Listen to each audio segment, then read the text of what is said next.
आइए हम निकालेंगे परमेश्वर के वचन में से प्रेरितों के काम उसका 7 अध्याय। प्रेरितों के काम उसका 7 अध्याय। प्रेरितों उसका 7 अध्याय, उसका 54 से लेकर 60 तक बारी बारी पढ़ेंगे। प्रेरितों के काम उसका 7 अध्याय, उसका 54 पद से लेकर हम 60 पद तक बारी बारी पढ़ेंगे। ये बातें सुनकर वो जल गए और उस पर दांत पीसने लगे। परंतु उसने पवित्र आत्मा से परिपूर्ण होकर स्वर्ग की ओर देखा और परमेश्वर की महिमा को और यीशु परमेश्वर के दाहिने ओर खड़ा हुआ देखकर कहा, देखो मैं स्वर्ग को खुला हुआ और मनुष्य के पुत्र को परमेश्वर के दाहिनी ओर खड़ा हुआ देखता हूँ। तब उन्होंने बड़े शब्द से चिल्लाकर कान बंद कर लिए और एक साथ उस पर झपटे और उसे नगर के बाहर निकालकर उस पर पथराव करने लगे। गवाहों ने अपने कपड़े शाऊल नामक एक जवान के पांवों के पास उतार कर रख दिए। वे स्तिफनुस पर पथराव करते रहे और वह ये कहकर प्रार्थना करता रहे, प्रभु यीशु मेरी आत्मा को ग्रहण कर। फिर घुटने टेक कर ऊंचे शब्द से पुकारा, हे प्रभु ये पाप उन पर मत लगा। और ये कहकर वो सो गया। आइए प्रार्थना करें। हमारे सर्वशक्तिमान प्रभु, राजाओं के राजा, प्रभु के प्रभु, धन्यवाद देते हैं प्रभु जी आपके पवित्र वचन के लिए जो आपने पढ़ने के लिए सहायता किया। धन्यवाद करते हैं क्योंकि आप जीवित परमेश्वर हैं, अनुग्रहकारी परमेश्वर है। अपने लोगों को बुद्धि ज्ञान देते हैं, समझ देते हैं और जिस मार्ग पर चलना है उसमें उनकी अगुवाई करते हैं। धन्यवाद करते हैं प्रभु जी आपके पवित्र वचन के लिए पढ़ा गया प्रभु जी, सुना गया प्रभु जी, हर एक के हृदय में कार्य करने का। जिनके हृदय प्रभु जी कठोर है प्रभु जी, वो किसी भी रीति से सुनते हो प्रभु जी, सोशल मीडिया के माध्यम से सुने या डायरेक्ट सुने प्रभु जी, हर एक के हृदय को परमेश्वर जो कठोर हुए हैं परमेश्वर, वो परमेश्वर कायम होने पाए, नम्र होने पाए प्रभु जी, तेरी आवाज को सुनने पाए प्रभु का दया कर, अनुग्रह कर और परमेश्वर उनको आशीष दे प्रभु जी, वो आशीष का कारण ठहरे और लोगों के लिए आशीष का कारण ठहरे। दया कर। हाँ प्रभु जी, अपने दास को बुद्धि ज्ञान दे, समझ दे प्रभु जी, और जो आप चाहते हैं प्रभु जी वही मुझसे होकर बातें करें प्रभु जी। बोल मेरे हो शब्द आपके सहायता करें। सारी विनती प्रार्थना का सुना। धन्यवाद करते हैं और परमेश्वर इस छोटी सी विनती प्रार्थना को मांगते हैं प्रभु के नाम में जय सुने और ग्रहण करें। आमीन।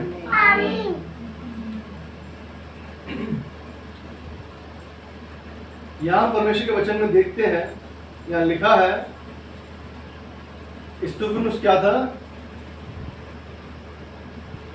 यीशु मसीह क्या था? एक चेला था, भक्त था, जो परमेश्वर के लिए क्या है? सुसमाचार प्रचार करता है, लोगों को परमेश्वर के बारे में बताता है।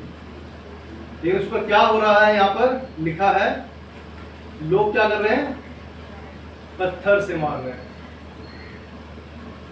पथराव कर रहे हैं। किस लिए? क्योंकि उसकी बातें जो है उनसे सुनी नहीं जा रही। सुनी क्यों नहीं जा रही? क्योंकि जब हम गलत होते हैं तो हमारे बारे में यदि कोई हमें गलत बताए कि आप गलत हैं तो हमें कैसा लगता है? यदि हम गलत है, सच में बहुत अच्छे ज्यादा गलत है कि मतलब हमें सुनना ही नहीं अपने बारे में, तो हमें सामने वाले का लगता है कि इसे मार दे बस। बोल कैसे रहा तू? लड़ने लग जाते हैं मुझसे लोग। देखा होगा बहुत बार, ये तो हमारा समाज है, संसार है। यहाँ पर बहुत से लोग ऐसे हैं जिन्हें गलत चीज के लिए बता दें कि आप नहीं यहाँ पर गलत है, तो बोलेगा तो भाई तो अपना देख, मेरे को क्या बताने आया, इस तरह बोलते हैं ना। बोलता ये तो छोटी सी बात है कि इंसान डायरेक्ट बोलता है भाई मेरे बारे में सोच लो, अपनी चिंता कर। वो ही जब परमेश्वर के वचन को बांट रहे हैं तो लोगों को क्या दिक्कत हो रही है? ये हमारे जो पाप है उनको क्या कर रहा है? उजागर कर रहा है दुनिया के सामने। यीशु मसीह हमारे लिए, हमारे पापों के लिए स्वर्ग को छोड़कर इस धरती पर आया ताकि हम किससे बचाए जा सके? पापों से बचाए जा सके। यदि आज इंसान बीमार है खराब है, आज नहीं तो कल वो चला जाएगा। हम सब जानते हैं, कोई 60 साल 70 साल 100 साल मैक्सिमम कितने साल जी लेगा। मैं अपने लिए भी कह रहा हूँ, किसी एक के लिए नहीं कर रहा, मैं अपने लिए भी। आज मैं हूं कल नहीं हूं, क्या किसी को पता है? धरती पर कोई भी स्थायी नहीं, कोई भी हमेशा के लिए यहाँ पर नहीं आया। सब जो आए हैं सबको जाना है। लेकिन जो अनंत काल का जीवन है वो प्रभु यीशु मसीह यूहन्ना 3:16 में बताता है कि परमेश्वर ने जगत से कैसा प्रेम किया कि उसने अपना इकलौता पुत्र दे दिया, ताकि जो कोई उस पर विश्वास करे वो नाश ना हो परंतु अनंत जीवन पाए। अनंत जीवन हम सब जानते हैं, शरीर में रहकर हम हमेशा के लिए अमर नहीं हो सकते, लेकिन आत्मा में हम हमेशा के लिए अमर हो सकते हैं। अनंत काल का जीवन जो कभी खत्म ना होने वाला जीवन। जब परमेश्वर के दास परमेश्वर के वचनों को बताता है तो लोगों को कैसा लगता है कि ये हमारे खराब चीजों को क्यों बताने के लिए लगा हुआ है। ये हमारी जो भीड़ हमारे घर में आती थी, कभी जो हमारे मंदिरों में आती थी, हमारे पास में आती थी, जो पहले के जमाने में क्या पहले भी और अब भी क्या है, याजक जो है जो परमेश्वर की जो सेवा करते हैं वो क्या है, जब यीशु मसीह आया तो जो बहुत से लोग थे जो मंदिर को छोड़कर क्या है यीशु मसीह के पीछे हो लिए। क्यों?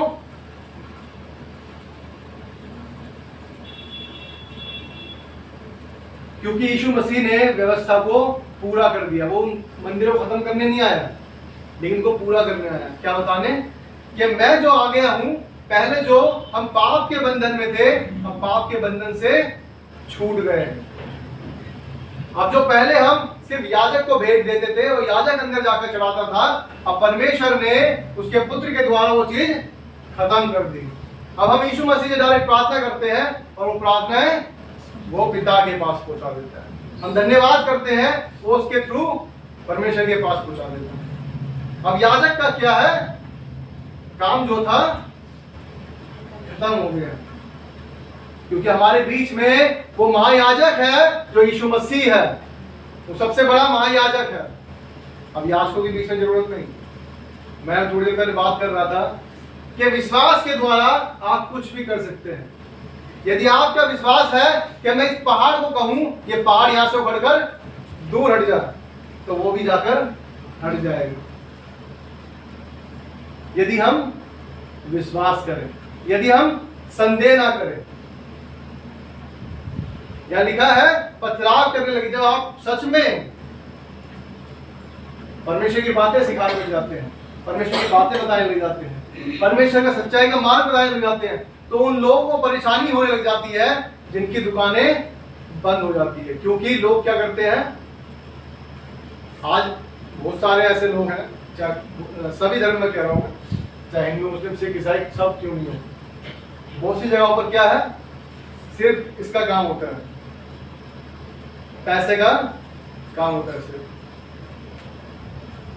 लेकिन जहां पर, क्योंकि बाइबल भी बताती है कि एक ऐसा समय आएगा कि भेड़ की खाल में कौन आएंगे, भेड़िए आएंगे, भेड़िए।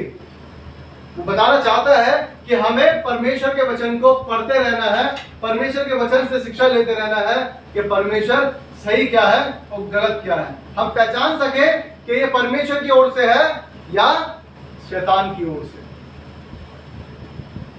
ये क्लियर है कि ऐसा समय आएगा कि ऐसे लोग आएंगे जो सिर्फ इसके लिए काम करेंगे, पैसे के लिए काम करेंगे, पैसे बांटेंगे नहीं। आज बहुत से लोग बताते हैं पैसे मिलते हैं क्रिश्चियंस को, पैसे बंटते नहीं हैं।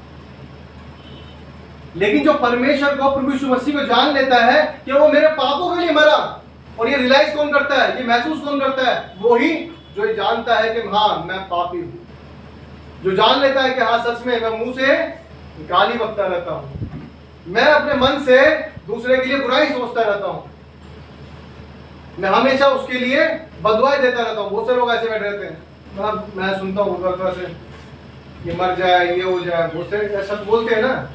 ये क्या हमारे जीवन में क्या है, खराब चीजें हैं जिन्हें हमें यहाँ रखकर हम परमेश्वर के साथ नहीं चल सकते। परमेश्वर हमें सिखाता है जैसा पत्थर ये स्टीफन उसके लिखा है, इस पर जब लोगों ने पत्थर मारे और जब ये मरने पर था, उससे पहले इसने क्या शब्द कहे लिखा है 60 पद में, फिर घुटने टेक कर ऊंचे शब्द से पुकारा, हे प्रभु ये पाप उन पर मत लगा, और ये कहकर वो सो गया। जिन्होंने पत्थर मारे थे, हमें कोई पत्थर मारने लग जाए तो हम क्या करेंगे? हमें कोई पत्थर मारने लग जाए हम क्या करेंगे? बच्चे ने बताया उठाकर मारेंगे। ये क्या है? हमारा संसारिक नेचर है कि यदि हमें कोई मार रहा है तो हम भी क्या करेंगे? जल्दी से मारने लग जाएंगे। लेकिन हमें ऐसा नहीं होना, हमें ऐसा नहीं होना। उसने अपने प्राण को त्याग दिया, लेकिन साथ में क्या कहा कि ये पाप जो है इन पर मत लगा। क्यों मत लगा? क्योंकि वो भलाई करना जानता है, वो दया करना जानता है, वो नम्र है।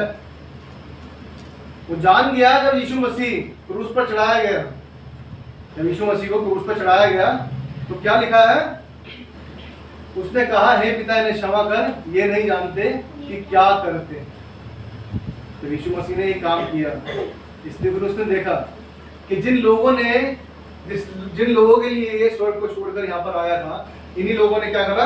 उठाकर क्रूस पर चढ़ा दिया। और फिर भी क्या कह रहा है कि हे पिता इन्हें क्षमा कर, ये नहीं जानते कि क्या करते।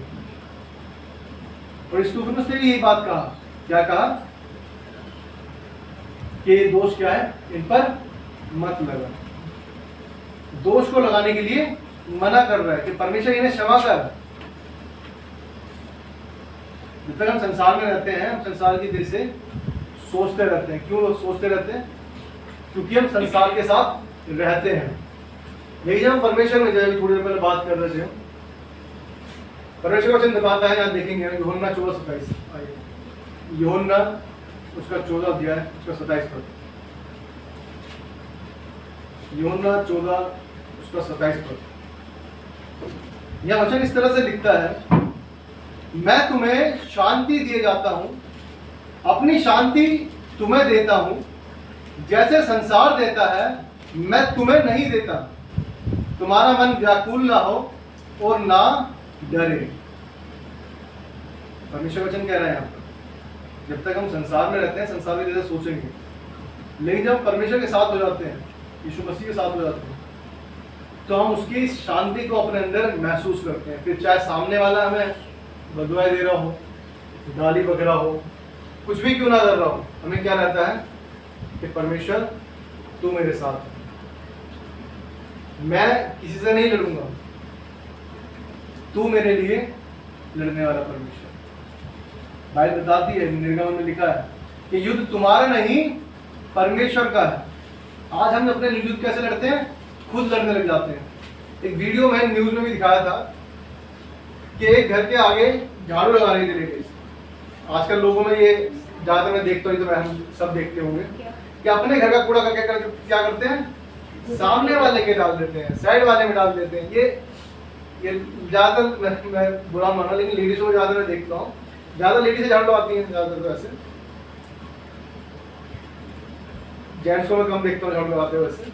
लेकिन ये गलत चीज होती है, झाड़ू लगाकर अपना पूरा समेटना नहीं, सामने वाले पे करता है, वो सामने वाला झाड़ू लगाएगा। अब हम थोड़ा सोचें, जैसे हमने उसके सामने घर के आगे करा है, थोड़ी देर बाद वो भी आकर वही तो काम करने वाला है, तो तुमने क्या, वो भी तुम्हारे घर के आगे कर देगा। तो सुबह से शाम तक इसी खेल में लगे रहेंगे। उसके अंदर क्या हुआ? उस लेडी से सारा कूड़ा सकेरा और सामने डाल दिया। फिर वो आए, उसने देखा ऐसा कर रहा है, वो सामने झाड़ू झाड़ने लग गई। आपस में दो लड़ने लग गए। परिवार में से एक पति आया, फिर उसका पति आया, फिर उसके दादा ससुर सब मिलके आपस में ही सर फोड़ने लगे। किसी ने लोटा पकड़ा, मारने लग गए। पुलिस कंप्लेंट आ गई, पुलिस तक भी आ गई। क्यों क्यों आ गई? रीजन क्या है? झगड़ा तो हुआ, लेकिन उससे पहले क्या हुआ? कूड़ा उठा के रख देते थे। उससे पहले वो यदि कूड़ा उठा के जो बहन है कूड़ा अपना साइड कर लेते हैं, तो आप सामने वालों कह सकते हैं कि बहन जब मैंने अपना साफ किया है तो आप भी तो साफ से ढंग से कर सकते हैं।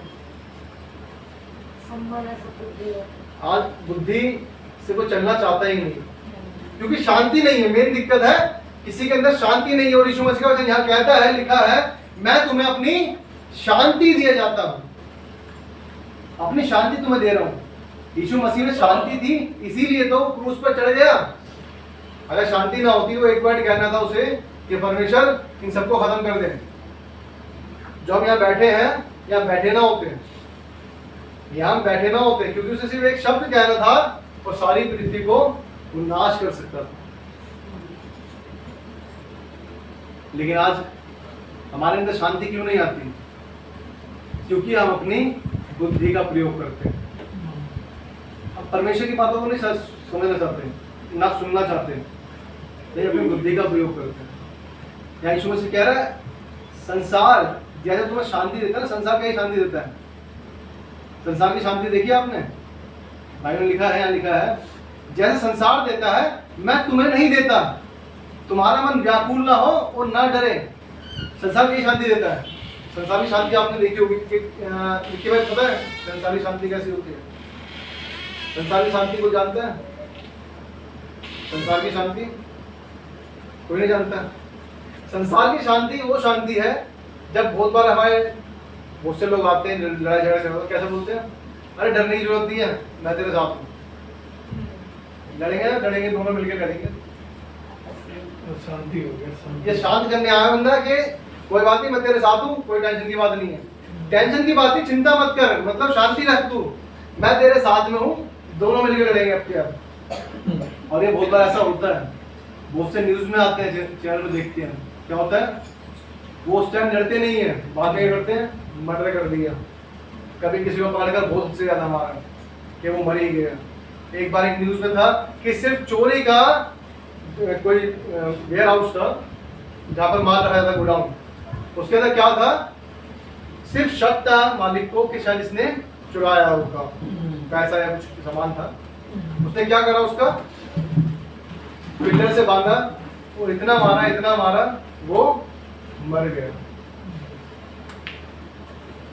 कुछ चुराया था, तुम्हें मिल गया, नहीं मिला, पहले छानबीन तो कर लो। ऐसा कितने करोड़ों लेके चला गया? हजार होंगे, लाख होंगे। जब तक तुम साबित नहीं कर पाए उसको कि चोर है, तुमने उसे जान से ही मान लिया, क्योंकि तुम्हारे पास सच्ची शांति नहीं है।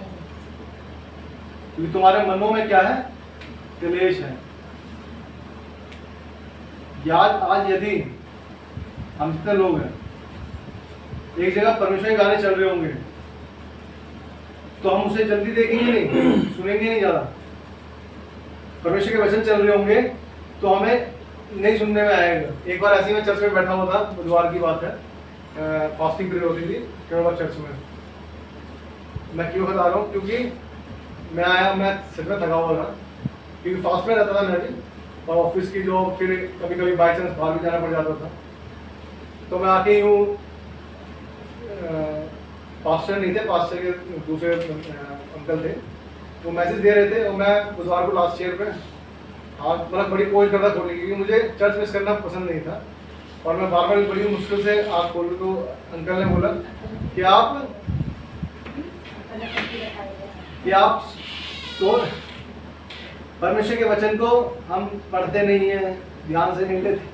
अब मैं अंकल जी, मतलब अब मैं जानता हूँ कि मुझे बड़े के नींद सी आ रही है, क्योंकि मैं थक गया था सुबह सच में। लेकिन मैं ये क्यों कह रहा हूँ, क्योंकि सच में ऐसा होता है, जब परमेश्वर के काम को करते हैं ना, उसके लिए हमारे अंदर एनर्जी नहीं होती। लेकिन जब संसारिक काम करते हैं ना, तो हमारे अंदर एनर्जी अपने आप आ जाती है।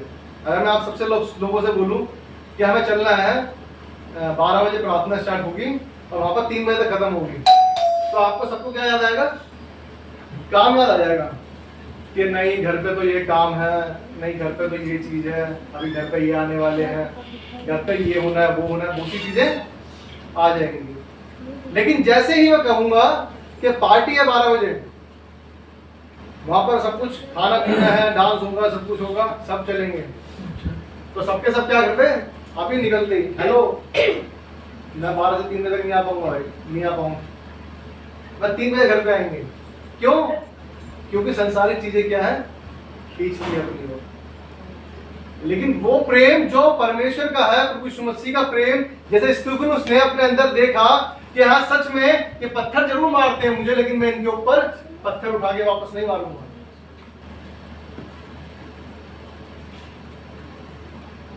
मैं ये नहीं कहता आपको कि अगर कोई पत्थर मार रहा है तो आप बच के ना भागे। जो पत्थर जो यहाँ पर दिखाया गया है, यहाँ पर स्तिफनुस जो खड़ा है, हम एक चीज से समझ सकते हैं, यहाँ पर उसके पास कोई रास्ता नहीं था भागने का, वहां से बचने का कोई रास्ता नहीं था। इस वजह से उसने अपने ऊपर सारे पत्थर ले लिए, अपने ऊपर सारे पत्थर क्या है ले लिए, क्योंकि एक समय ऐसा था जब यीशु मसीह के ऊपर लोग चढ़े जा रहे थे, किसके लिए? पहाड़ी से गिराने के लिए कि उसे मार दे। लेकिन यीशु मसीह क्या करता है? वहां से निकलकर चला जाता है। जब आपके पास रास्ता है, आप पत्थर वापस नहीं मार सकते, समझ में आता है, लेकिन आप वहां से बच के जा सकते हैं अगर आपके पास रास्ता है। यहाँ स्तिफनुस के पास कोई रास्ता नहीं था, इस वजह से उसने हर पत्थर को अपने ऊपर ले लिया और क्या देखता है? स्वर्ग को खुला हुआ देखता है, क्योंकि उसके पास वो समय आ गया था, वो समझ गया था कि मेरा समय आ गया। एक जगह पर यीशु मसीह उस जगह से निकल गया, तो इसका मतलब हम जब हमारे पास रास्ता है तो हम निकल जाए, ये ना करें हाँ तू मार देगा मुझे, मार दे आ जा, ऐसा ये क्या है? यदि हम आज मर जाएंगे तो क्या परमेश्वर के वचन को आगे बांट सकते हैं? जब तक हमारा जीवन परमेश्वर ने दिया है तो हमें रखना है। वो परमेश्वर के दास थे, जो एक दास जिप में था और उसके 2 बच्चे थे, आकर लोगों ने क्या कर दिया? आग लगा दी उसमें, क्योंकि वो परमेश्वर के वचन को प्रचार करते थे। लोगों ने जला दिया, अब उनके पास कोई ऑप्शन नहीं था, क्योंकि वो कार से निकल नहीं पाए, लॉक कर दिया उसको। लेकिन हम इस चीजों को देखें, यदि उसकी बीवी ने क्या जवाब दिया जब उनसे पूछा कि आप क्या कहना चाहेंगे जिन्होंने आपके पति और बच्चों के साथ ऐसा कर दिया? उसने कहा कि परमेश्वर अपने आप को इन पर प्रकट करे, इन लोगों के ऊपर ऐसा हो कि ये परमेश्वर को जाने। उसने फिर भी बदुआई नहीं दी। आज तो किसी का अगर बच्चे कुछ लग जाए तो पहले ही माँ बाप एकदम गुस्से में आग बबूल हो जाएंगे और कहेंगे इसका ये हो जाए, उसका वो हो जाए, इसके हाथ टूट जाए, पैर टूट जाए, सब कुछ सारी जितनी बदुआई दे सकते हैं वो दे देंगे। लेकिन बाइबल बताती है, हम देखेंगे रोमियो 12:21, रोमियो 12:21,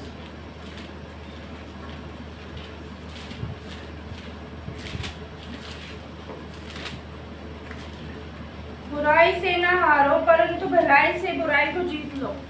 19 पद भी पढ़े। हे प्रियो, बदला न लेना परंतु परमेश्वर के क्रोध को अवसर दो, क्योंकि लिखा है बदला लेना मेरा काम है, प्रभु कहता है मैं ही बदला दूंगा। मैं ही बदला दूंगा। आज आपको लड़ने की जरूरत नहीं है कि मैं लड़ दूंगा, ये कर दूंगा। परमेश्वर जब हम ऐसा काम करते हैं, जब हम पर कोई ब्लेम करता है, कोई हमें गाली बकता है, कोई हम पर झूठे लालचन लगाता है, जो मर्जी करता है हमारे साथ करता है, यदि हम कहते हैं परमेश्वर मैंने तेरे हाथ में छोड़ दिए, मैं नहीं लड़ूंगा इस चीज के लिए, आप लड़ेंगे। आप यकीन मानिए जितना आप कर सकते थे ना उसके साथ में, उससे ज्यादा परमेश्वर कर सकते हैं। आप देखेंगे, कहेंगे कि हाँ परमेश्वर जो मैंने सोचा नहीं था उन्हें उससे ज्यादा उन्हें दिखा दिया। और ये उससे भी अच्छा होगा यदि हम ये कहें कि परमेश्वर से हम प्रार्थना करें कि परमेश्वर उसे बदले, कि वो अपने आप आकर खुद आपसे माफी मांगे कि मुझे माफ कर दो, मुझे माफ कर दो, मुझसे इतनी बड़ी गलती। कितनी अद्भुत बात है कि यदि हम अपनी लड़ाई अपने आप नहीं लड़ते, परमेश्वर के हाथ में छोड़ते हैं, क्योंकि परमेश्वर का वचन बोलता है या बताता है कि बदला लेना मेरा काम है। आज लोग क्या है, अपना बदला अपने आप ले लेते हैं। आज बदला अपने आप ले लेते हैं। संगम विहार की वीडियो थी, उसमें एक लड़का आया और आते ही उसने उस बंदे पर चाकू मारना स्टार्ट किया, चाकू मारना स्टार्ट किया, खून खान कर दिया रोड पे। उसने बड़ी मुश्किल से बचाया अपने आप को। क्या रीजन था? क्योंकि वो उसकी बहन को आते जाते छेड़ता था। गलत है, नो डाउट, ये तो हम जानते हैं कि ये चीज गलत है। किसी को आप आते जाते किसी की बहन को परेशान करो, वाइफ को परेशान करो, माँ को परेशान, किसी को भी परेशान करो, तो गलत चीज़ है। लेकिन कानून को अपने हाथ में लेना ये भी गलत चीज़ है। आप उसके लिए पहले पुलिस में जा सकते हैं, पुलिस में जा सकते हैं, और यदि आपको लगता है कि जगह गलत है, खराब है, मेरे लिए लायक नहीं है, तो आप उसे छोड़ सकते हैं। दुनिया में बहुत बड़ी जगह है, दुनिया तो बहुत बड़ी बात है, इंडिया में बहुत बड़ी जगह है। आपको जरूरी नहीं कि वहाँ पे लड़के ही मरकर ही जीना है। यदि ये गलत है आपके लिए, आपको लगता नहीं हो सकता है यहाँ पर, तो वहाँ पर छोड़ के जा सकते हैं। क्योंकि भजन संहिता बताता है, लिखा है भजन संहिता 1 में कि वो पापियों के मार्ग में खड़ा नहीं होता, ना ही ठट्टा करने वाले की मंडलियों में बैठता है। ऐसे नहीं बैठता कि हम कहीं भी बैठने लग गए, चलो यार जहाँ शराब पी रहे बंदे, चलो हम भी पी लेते हैं, चलो जी। आप यकीन मानिएगा, यदि आप चोरों के साथ बैठे हैं तो चोर ही गिने जाएंगे। आप कहें कि नहीं नहीं नहीं मैं तो चोर नहीं हूँ, जो लोग देखते जाएंगे वो कहेंगे हाँ ये भी चोरी होगा। जब चोरी कहीं पे भी होती है ना, या कहीं मर्डर हो जाए, तो पुलिस वाले जितने भी उस एरिया के चोर डकैत होते हैं सबको उठा लेते हैं, बिन पूछे उठा लेते हैं। उन्हें वार्निंग नहीं देते हैं या कोई अरेस्ट नोटिस लेके नहीं जाते, डायरेक्ट उठाएंगे और ले जाएंगे कि तूने तो नहीं किया, तूने तो नहीं किया, पूछताछ के लिए। क्यों? क्योंकि वो उन्होंने ऐसे काम किए हैं, क्योंकि ऐसे काम किए हैं। आज हम अपने जो हाथ है, अपने मन है, अपने जो मन को हृदय है, अपने शरीर को क्यों गंदा करते हैं? क्यों गंदा करें? जब परमेश्वर ने कह दिया है हमारे लिए कि हमारे जो भी काम है वो परमेश्वर सफल करने वाला है, परमेश्वर हर एक को पूरा करने वाला है। हर एक हमारा जो किसी ने गुनाह किया है उसका परमेश्वर बदला लेने वाला है। तो फिर हम क्यों अपने आप को उस दलदल में, उस कीच में वापस जाते हैं? हमने सबने सुना होगा, यदि हम कीचड़ में पत्थर मारते हैं तो कुछ छींटे अपने ऊपर भी आती है। तो हमें ऐसा करने की जरूरत नहीं है, ऐसा करने की जरूरत नहीं, क्योंकि जब कीचड़ में पत्थर चले गया तो छींट भी आनी है, सीधी सी बात है। फिर अपने आप को क्या करना पड़ेगा? धोना ही पड़ेगा, कपड़े भी धोने पड़ेंगे, चेंज भी करना पड़ेगा, सब कुछ करना पड़ेगा। तो इतनी झंझटबाजी क्यों ले रहे हो?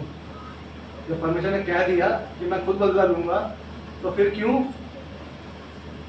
हम परमेश्वर के हाथ में नहीं छोड़ते? आइए हम ये दो वचन देखेंगे।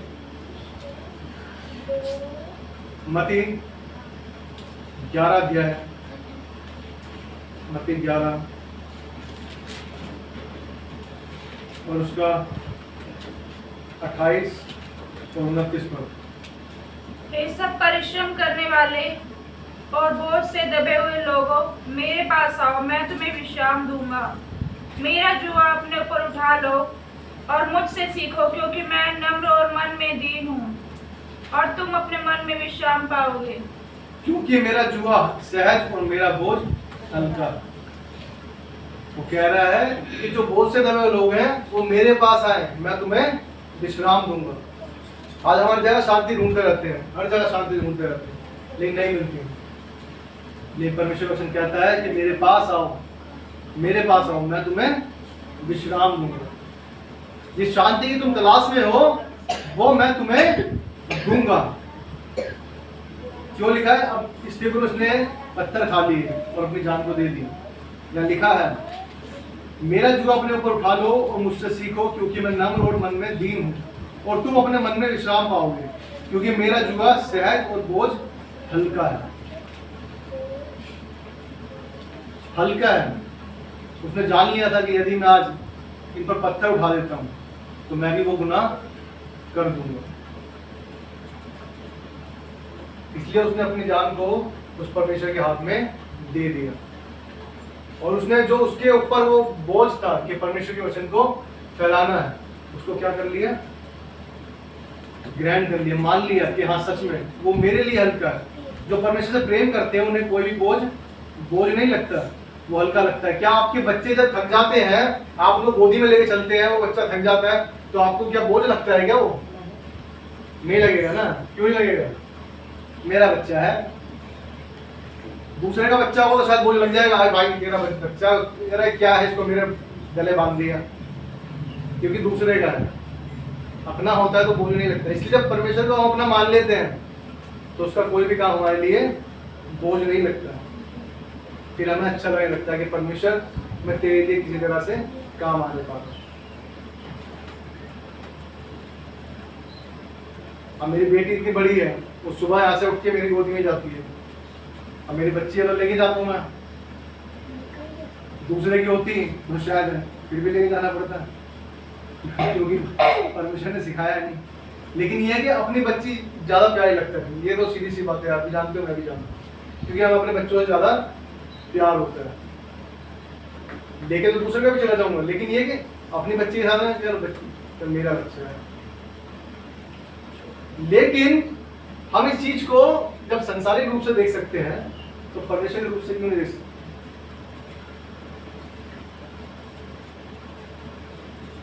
परमेश्वर के लिए कोई काम कठिन नहीं है।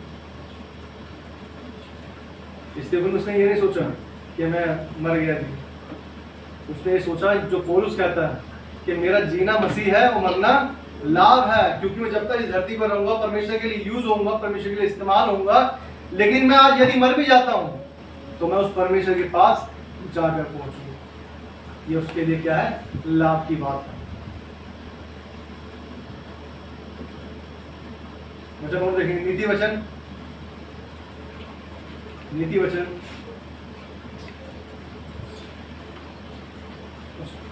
नीति वचन 3 अध्याय, नीति वचन 3 अध्याय उसका 5 और 6 पद। तो अपनी समझ का सहारा न लेना, वरन संपूर्ण मन से वह पर भरोसा रखना, उसी को स्मरण करके सब काम करना, तब वह तेरे लिए सीधा मार्ग निकालेगा। उसको स्मरण करके सब काम करने हैं हमें। जब उसको स्मरण करके सब काम करते हैं कि परमेश्वर मैं ये काम कर रहा हूँ, कर रही हूँ, ये तेरी ओर से हो, और जो भी मेरा काम हो रहा है तो सब कुछ पर तू आशीष दे, इस काम को होने के लिए सहायता कर। क्या करता है परमेश्वर? वो कहता है जब हम ऐसा करते हैं तो हमारे कामों को क्या करता है? वो सफल करता है।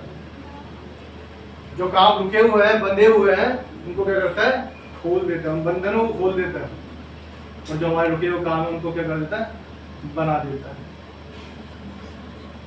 क्योंकि जब हम, इसलिए वो कह रहा है, क्लियर कह रहा है कि अपनी समझ का सहारा मत लेना। हम बहुत बार अपने बुद्धि जल ले जाते हैं, इसलिए वो कह रहा है अपनी बुद्धि का यूज मत करो, लेकिन जो काम कर रहे हो वो मुझ पर डालकर करोगे। परमेश्वर मैं ये काम कर रहा हूँ, कर रही हूँ, इस काम को होने के लिए सहायता कर। यदि तेरी ओर से है तो इसे होने के लिए सहायता कर। इस तरह से हम क्या करते हैं? अपने जीवन को बिताते हैं। लेकिन यदि हम अपनी बुद्धि को अगर यूज करेंगे तो हम क्या करेंगे? जो हम पाना चाहते हैं हम पा नहीं पाएंगे, और यदि पा भी लें तो उसमें वो शांति नहीं होगी, वो आशीष नहीं होगी जो परमेश्वर की ओर से होती है। क्योंकि हमने देखा है संसार में सिर्फ कलेश, कलेश और सिर्फ कलेश ही है, और कुछ नहीं। किसी के पास शांति नहीं है। इसलिए मैं हर बार कहता हूँ, फिलिपियो 4:4 में लिखा है कि वचन बताता है प्रभु में आनंदित रहो। मैं फिर कहता हूँ आनंदित रहो। परमेश्वर के अंदर आनंदित रहने के अलावा हमारे पास कोई दूसरा चारा नहीं। यदि हम उसमें आनंदित रहते हैं तो परमेश्वर हमारे सारे कामों को सफल करता है। तो आइए अब परमेश्वर के चरणों में झुकेंगे और परमेश्वर को धन्यवाद करेंगे कि परमेश्वर ने हमें इस संसार में रहते हुए हर एक बात में क्या करा है? संभाला है। संसार में हर एक बुरी बातों से बचा कर रखा है। तो आइए हम आराधना में जाएंगे। परमेश्वर का वचन पढ़े जाने, सुने जाने पर बहुत आशीष हो। आमीन।